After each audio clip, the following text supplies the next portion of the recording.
All right, guys, thank you all for joining me this morning. I'll say this is season 1, episode 2 of what I'm choosing to call Real Life with Richard.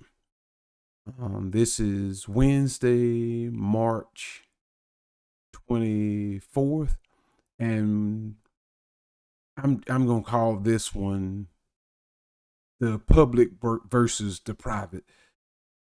I watched a couple of videos last night concerning Kurt Franklin and his son about some of the stuff Kurt said, and if you want to look it up, it's all on YouTube, but it's largely a non-issue with me. And the only reason why I bring it up is we missed last Wednesday night, and I was going to discuss it then, but I'm kind of tying it in to our lesson for tonight. So our Bible study tonight will largely tie in and address this, how Jesus handled some of these things. But I am personally the most public private person I know. I'm a pastor, preacher, teacher, inspirational speaker, comedian. God has blessed me with the gift of gab. I'm perfectly comfortable sharing a lot of things openly and standing in front of people to do that. But the reverse side of that, contrary to popular belief, I am a true introvert. And as a result, from this point forward, if you never heard this definition, here's the best definition I've ever heard for an introvert. It's where we draw our energy and where we recharge. Therefore, Richard L. Scott is one of the most private, public people that I personally know. And it's easy, right? Because it's me.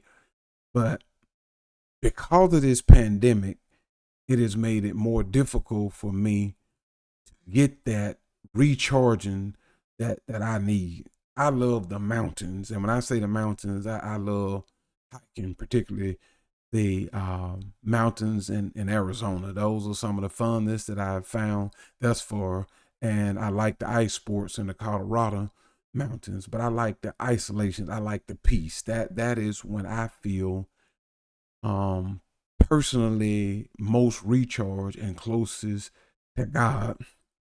And a year long into this pandemic, that has made it very difficult. And as a result, it is just way heavy on me. And I've said several times, this is not good for me, mostly in a private setting. This is the first time I'm saying it aloud. Then you say, if that's the case, Richard, then why are you then taking time to share this?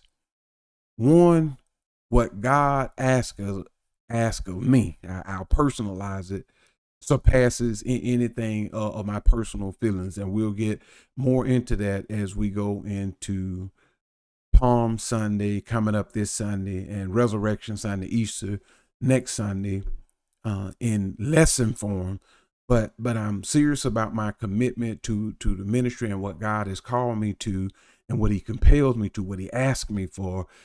And this is an outpouring of the gratitude for the salvation and the saving I received from God. But beyond that, it's just a sincere, sure passion and desire to help others. So by sharing this and saying this now, and this is tying back into one of the I only watched one interview with Kurt Franklin and his wife Tammy directly, and one of the things Kurt said that I totally agree with is that he's an imperfect person trying to worship and please a perfect God. And I think we forget that as Christians, no matter the persona, no matter the personality, no matter the success or the acclaim, but we tend to put people in a certain light or certain position, whether they ask to be there or not, deserve to be there or not. But a Christian is, in the simplest, most fundamental term, is one who follows Christ. And it doesn't make us perfect, it makes us people. And my friend Kelvin Andre Moore put it best when he said, Richard, we all suffering from the human condition. We're all human. And here's what I'm getting at, and I'll say this and I'll wrap it up, and hopefully, prayerfully, you'll consider joining us tonight, and I trust that the lesson will bless you as much as it blessed me in preparation for it.